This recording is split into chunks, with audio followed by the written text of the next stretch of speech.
Pour te dire, c'était tellement un club éclaté qu'on se faisait démarcher par les autres. Parce que eux, ils nous avaient rencontrés dans des compétitions, dans des interclubs, etc.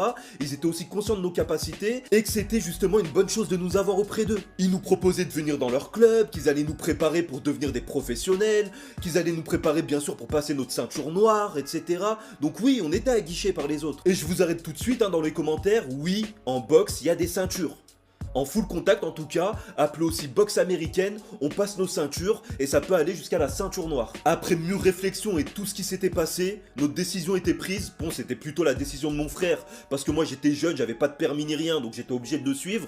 Mais on avait décidé à la prochaine saison de quitter son club et de partir au club adverse. Ce qui était marrant en plus, c'est que c'était un peu la rivalité qu'il y avait entre le Miyagi-Do et le Cobra Kai. Dans Karate Kids pour ceux qui s'en souviennent. Et ben nous, paisiblement, on avait décidé de rejoindre le Cobra Kai. Après les vacances d'été, la nouvelle saison de boxe commence en septembre et là on rejoint